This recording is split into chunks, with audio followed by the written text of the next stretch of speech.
Distinguished guests, esteemed professors, dear friends, and fellow members of class of 2025. It's truly an honor and privilege to deliver the commencement address today. About 3 weeks ago, I received an email from John that I was nominated as a commencement speaker for today.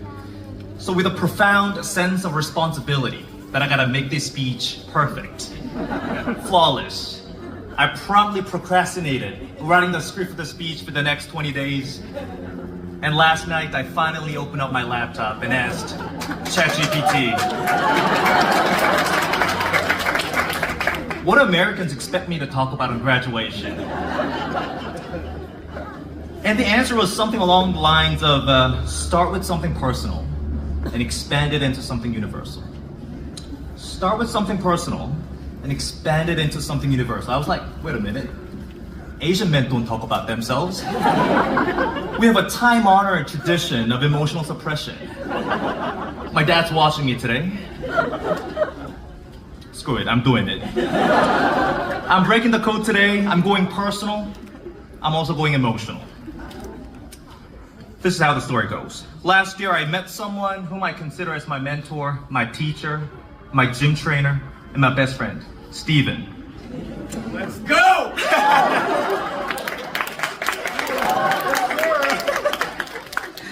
He offered me to stay at his place in LA during the Thanksgiving. I thought, all right, let's go explore LA. I heard clubs in Koreatown clubs is pretty hot there. But the kind of conversation we had on our way down to LA went unexpectedly philosophical. Steven would ask, son, tell me, what is your highest value? What matters to you more than anything? Caught off guard, I stuttered and mumbled and said things like excellence, honesty. And Steven would look right into my eyes and say, truth. That he's willing to find out what the truth is and is ready to die to protect the truth. That's all really cool, but the fact that I was not able to articulate my value hierarchy to someone I admire has been bugging me for the past one academic year. And today I'm going to use this opportunity to answer that question.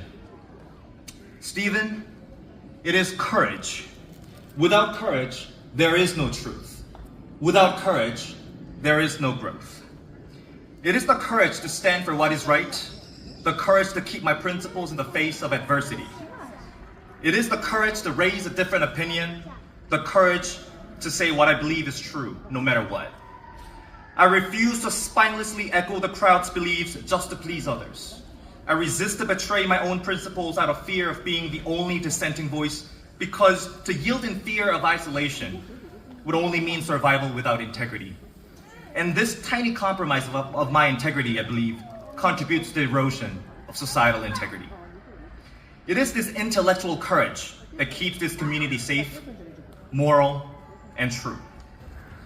It is only when musters up the courage to face their own vulnerabilities, their weakness, their insecurities that real growth begins. And it is this very courage to acknowledge my mistakes and shortcomings that gives me the slightest hope that one day I might become a better person, not just for myself, but for those around me. Now, don't get me wrong, I'm not here today because I am a person of a particular distinction or remarkable courage. It's quite the opposite. I'm here today because of the days I stumbled and hesitated. I'm here in spite of all the times I wanted to quit, hide, and run away.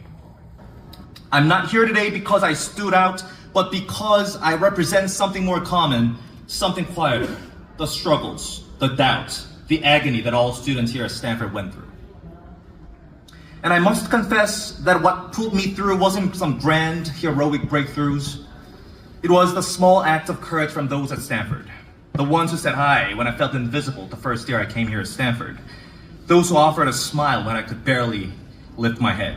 The support from John and Olga and others who lifted me from the long tunnel of self-doubt and self-hatred.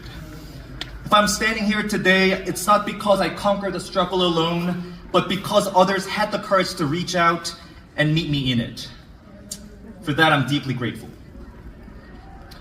Lastly, John gave me 5 minutes, but my family's here and I gotta talk about my dad. He started his career selling vegetables in the street, then got into college and became an engineer. Now he runs his own business. It was not until when I became a sophomore in college that our family bought a sofa for the first time and gained access to cable television networks. Until then, we had been living in a 50-year-old apartment crammed together in a 52 square meter space with no elevator. But my father harbored a bigger dream for his children, that one day his daughter and son, born and raised in a small town in Korea, would be speaking English and will be attending one of the finest educational institutions in the world. I still remember my dad studying English late at night after work and teaching me what he learned the next day. This continued for years, and that is how I acquired English language.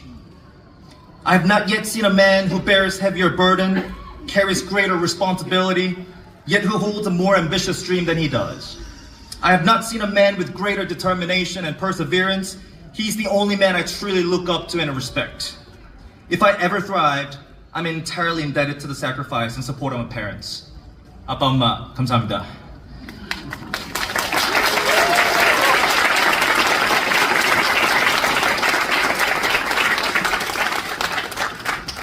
And to everyone else, thank you for sharing this moment with me. It's easy to celebrate achievements, but behind every one of ours, there are countless unseen struggles, sacrifices, and people who believed in us when we couldn't believe in ourselves. So until next time, everybody, be well, keep it real, stay weird. Let's keep in touch. Thank you. Thank you, everybody.